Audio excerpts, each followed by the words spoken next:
मोहन काका डाक विभाग के एक कर्मचारी थे।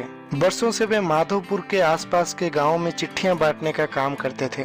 एक दिन उन्हें एक चिट्ठी मिलती है। पता माधोपुर के करीब का ही था, लेकिन आज से पहले उन्होंने उस पते पर कोई चिट्ठी नहीं पहुंचाई थी। रोज की तरह आज भी उन्होंने अपना थैला उठाया और चिट्ठियां बांटने निकल पड़े। सारे चिट्ठियां बांटने के बाद वे उस नए पते पर बढ़ने लगे। दरवाजे पर पहुंचकर उन्होंने आवाज दी, चिट्ठियां आई है, दरवाजा खोलिए। अंदर से किसी लड़की की आवाज आती है, काका वही दरवाजे के नीचे से चिट्ठी डाल दीजिए। इस पर काका सोचने लगते हैं कि अजीब लड़की है, मैं इतने दूर से चिट्ठी लेकर आ सकता हूँ और ये महारानी दरवाजे तक भी नहीं निकल सकती। गुस्से के मारे पोस्टमैन काका बोलने लगते हैं कि बाहर आइए, रजिस्ट्री आई है और सिग्नेचर करने पर ही चिट्ठी मिलेगी। अंदर से लड़की कहने लगती है कि अभी आती हूँ काका, बस थोड़ी देर इंतजार कर लीजिए। काका इंतजार करने लगे, पर जब 2 मिनट बाद भी कोई नहीं आया तो उनके सब्र का बांध टूटने लगा।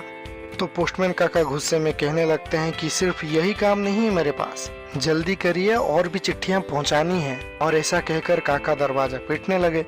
कुछ देर बाद दरवाजा खुला। सामने का दृश्य देखकर काका चौंक गए। एक 12-13 साल की लड़की थी जिसकी दोनों पैर कटे हुए थे। उन्हें अपने अधीरता पर शर्मिंदगी महसूस हो रही थी। लड़की बोली, माफ कीजिएगा काका, मैंने आने में देर लगा दी, बताइए सिग्नेचर कहाँ करना है। काका ने सिग्नेचर कराए और वहाँ से चले गए। इस घटना के 8-10 दिन बाद काका को फिर उसी पत्ते की चिट्ठी मिलती है। इस बार भी वो सब जगह चिट्ठियाँ पहुँचाने के बाद वे उस घर के सामने पहुँचे। पहुंचकर काका बोलने लगते हैं कि चिट्ठी आई है और सिग्नेचर की भी कोई जरूरत नहीं है। इस पर लड़की की भीतर से आवाज आती है कि नहीं नहीं काका, रुकिए, मैं अभी आती हूँ। कुछ देर बाद दरवाजा खुला। लड़की के हाथ में गिफ्ट पैकिंग किया हुआ एक डिब्बा था। मुस्कुराते हुए वो कहने लगती है, काका लाइए मेरी चिट्ठी और लीजिए अपना तोहफा। काका संकोच बस उपहार लेते हुए बोलने लगते हैं कि बेटा इसकी कोई जरूरत नहीं थी। लड़की बोली, बस ऐसे ही काका, आप इसे ले जाइए और घर जाकर ही खोलिएगा। काका डिब्बा लेकर घर की ओर बढ़ चले।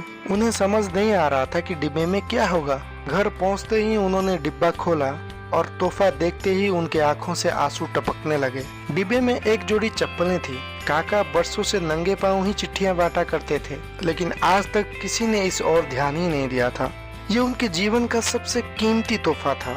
काका चप्पलें कलेजे से लगाकर रोने लगे। उनके मन में बार बार एक ही विचार आ रहा था, बच्ची ने उन्हें चप्पलें तो दे दी, पर वे उसे पैर कहाँ से ला कर देंगे।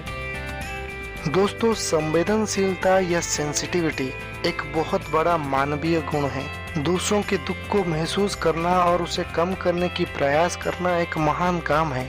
जिस बच्चे की खुद के पैर ना हो, उसके दूसरों के पैरों के प्रति संवेदनशीलता रहना हमें एक बहुत बड़ा संदेश देती है। तो आइए हम भी अपने समाज, अपने आस पड़ोस, अपने यार मित्रों, अजनबियों सभी के प्रति संवेदनशील बने। आइए हम भी किसी के नंगे पाँव की चप्पलें बने और दुखों से भरी इस दुनिया में कुछ खुशियाँ फैलाएं।